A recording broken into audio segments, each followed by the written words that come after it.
What's up, guys, and welcome to this video on the 2019 final physics exam. We are going over question 5,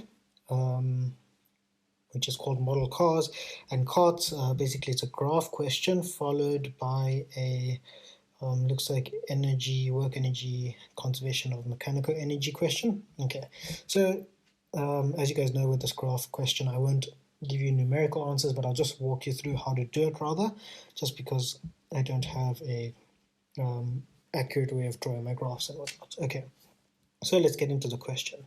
So a student conducts an investigation to establish if the initial velocity of the model car determines the time taken for the car to stop when experiencing a constant force.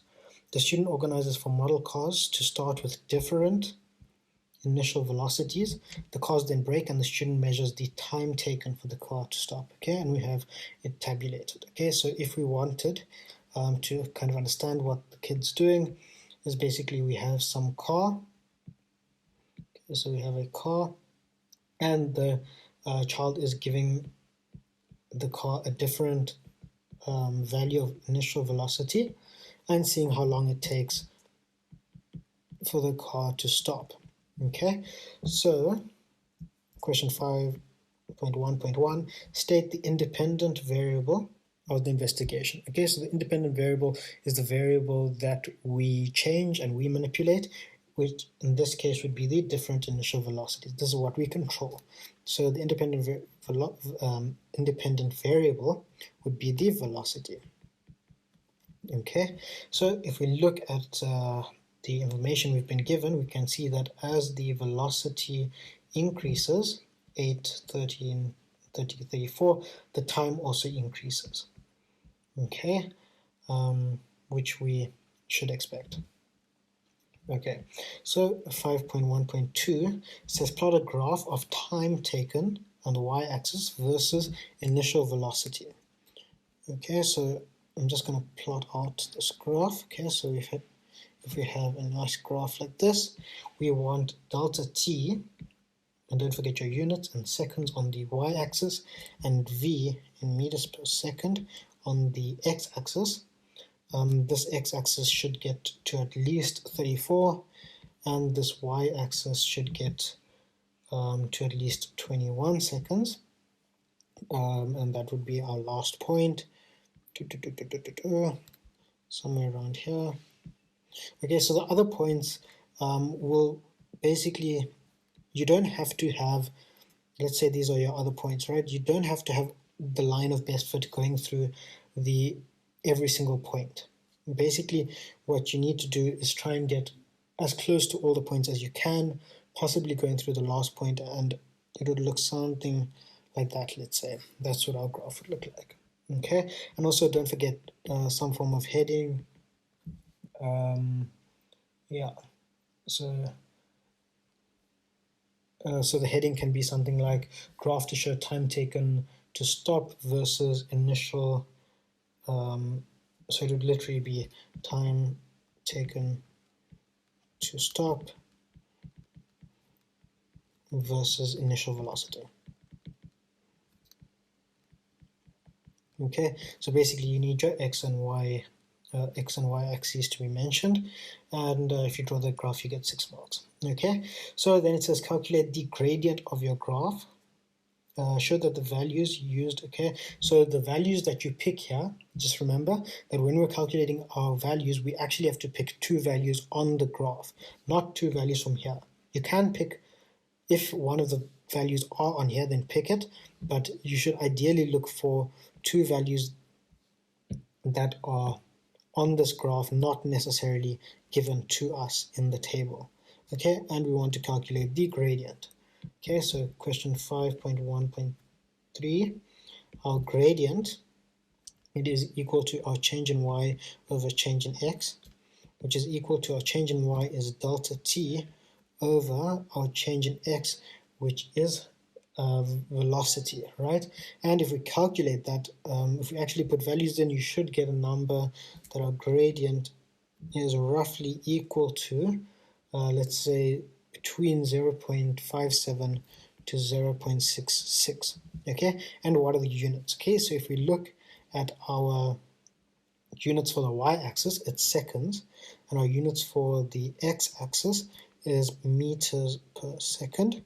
So this converts into seconds squared per meter. Okay, so it's the inverse of acceleration, because acceleration is in units of meters per second squared, whereas this is seconds per meter squared. So the units would be seconds squared meters to the minus 1.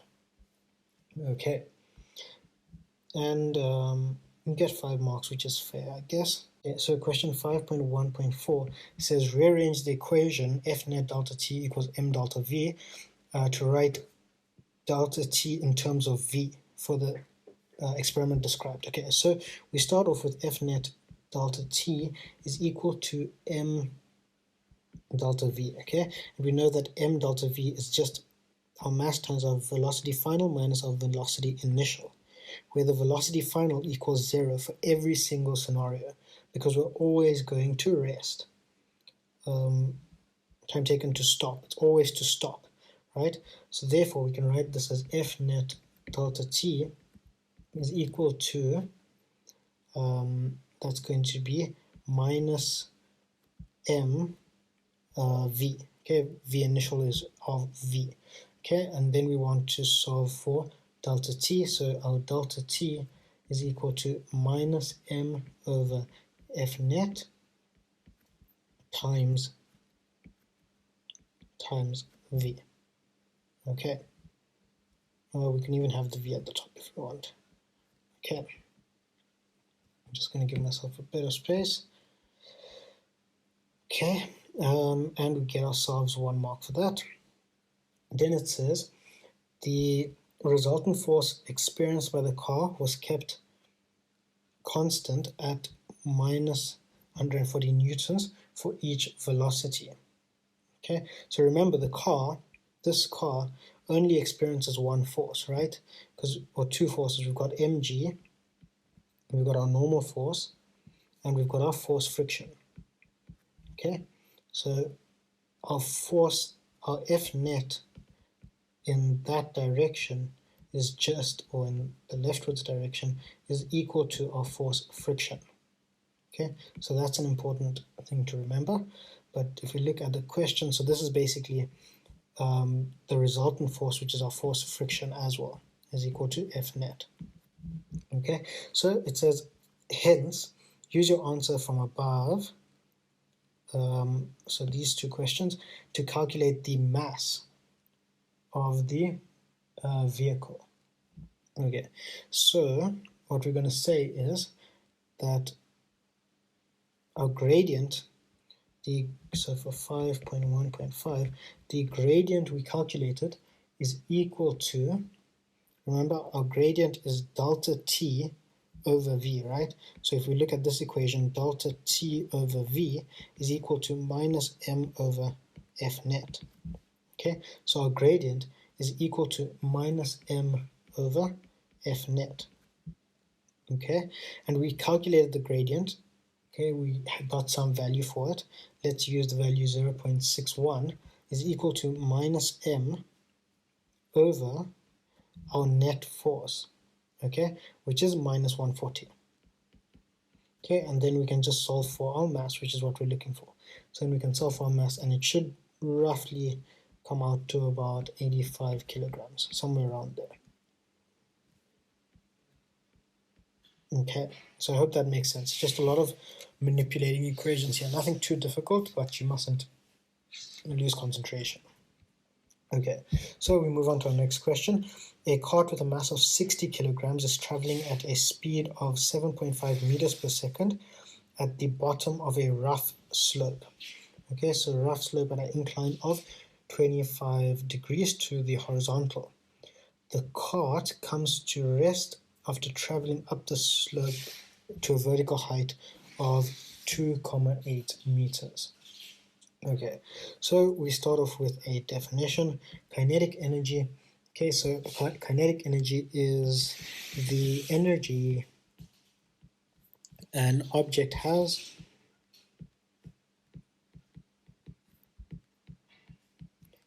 as a result of the object's motion, right? We know this. Okay, and we get 2 marks for that definition. Then we have 5.2.2, calculate the kinetic energy of the cart at the bottom. So EK is equal to a half mv squared, so a half times our mass, which was given as 60, and at the bottom the velocity was also given at 7,5 squared, and if we plug that into our calculator we get a value of 1687,5 and units of joules. Okay, 5.2.3 says calculate the gain in gravitational potential energy of the cart at the highest point. Okay, so EP at the highest point right here. So EP is equal to mgh, so a mass of 60, gravity of 9,8, and a height of 2,8 meters. And if you plug that into our calculator, we get a value of 1646,4 and units of joules once again, and we get 3 marks for that as well. Then it says calculate the work done against the frictional force as the cart moves up the slope. Okay, so the work done due to friction. Okay, so the work done due to friction would just be the difference between these two kinetic energies. So work done due to friction is going to be equal to EK minus EP. Remember, the reason why this is you have a lot of energy at the bottom, then when you get to the top you can see that the EP is less than the EK. That means some of the energy was lost, and this energy loss would only be due to friction. Okay, so 1687,5 minus 1646,4, and the answer comes out as 41,1 joules. Okay, then it says hence calculate the magnitude of the frictional force acting up the slope. Okay, so the work due to friction is equal to our force friction times our displacement S. Okay, so basically what we need to calculate is what our displacement S is, because we know what the work friction is. 41,1 is equal to our force friction times S. Okay, and this is just some simple geometry. So basically we have a 90-degree angle there. We've got our 25 degrees, and we want to work out this S, the value of S here. So we can say that sine 25 is equal to opposite over the hypotenuse, which is equal to opposite 2,8 over the hypotenuse S, which is what we're looking for. So here we can solve for S is equal to 2,8 over sine 25. Okay, so we can just say F times 2,8 over sine 25. Okay, and this value here is equal to something like 6,63, and then the only unknown here is our force friction, so we can solve for force friction is equal to 6,20 units of newtons. So that is our force friction acting on the slope, and we get 4 marks for that. So not too bad. Quite an interesting question. I hope you guys found this useful. The first part, is the graph question, and the second part was just some question on energy. So thanks for watching, guys, and I hope you enjoyed.